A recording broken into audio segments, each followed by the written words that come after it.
Hello, this is Julian with Coffee Reviews, and today I will be reviewing PublicUs out of Las Vegas, Nevada.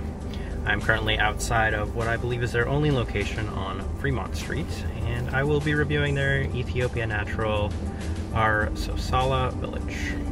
Alright, I'm going to take a quick sip here.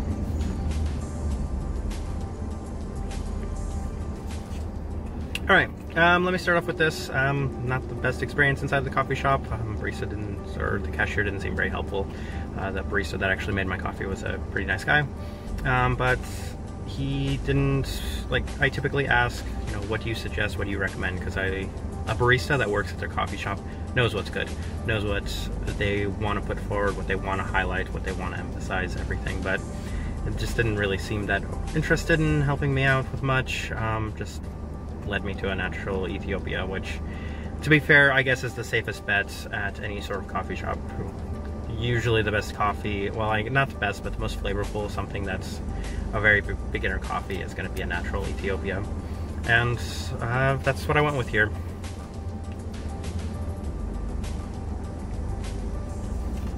A brief bit about PublicUs from what I remember. I come to Vegas quite frequently.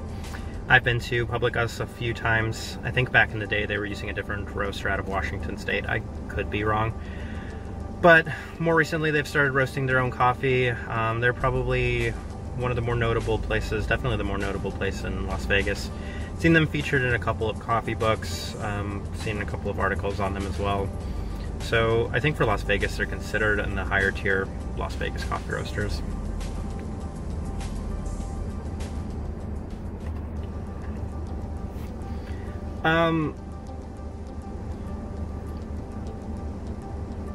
As far as their, a little more about the shop actually. So they had a couple of options. They always have their drip as their blend, which I typically don't go with blends. Typically not the best coffee a coffee shop has to offer. And the shop itself, beautiful shop, large windows, cool on the inside. Just a nice shop overall. I've never had any sort of complaints about the shop itself. It looks like it has some great food options too. And we'll take one more sip, but I have a pretty good idea on this coffee.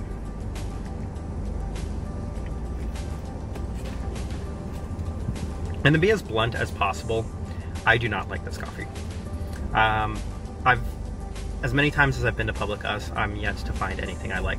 And I always try to go with a safer option, something that's a little easier to have a big margin for error. And a natural Ethiopia, it should be as straightforward as possible, but I have quite a few complaints about the coffee. It is a little roasty for me, but at the same time it loses its vibrancy very quickly. It goes from being at least a little bit of strawberry and a little bit of, chocolatey, maybe a little bit darker chocolate, a little bit more roasty coffee as a whole, to just being straight acidic. Like right now, the more it cools down, it just tastes straight acidic. And I've never understood that about this place. Like, I want to give every coffee roaster the benefit of the doubt, especially coffee roasters out in Las Vegas. I feel like it's got to be really, really hard with the water and the heat and the conditions, everything that's working against you to really produce something that can compete with other places on a national level. And this, for me, it just doesn't. And for that reason, I not only give the roaster, but the coffee itself not recommends.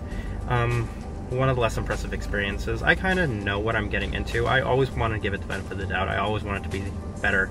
And I still feel like maybe one day they will be better. Every coffee roaster, every coffee shop, in theory, should be improving on the daily. And maybe one day this place will be something that is always a stop, always a destination for me when I go to Las Vegas. But for right now, it's just not something I like. So this has been a review of PublicUs coffee out of Las Vegas. Thank you for watching.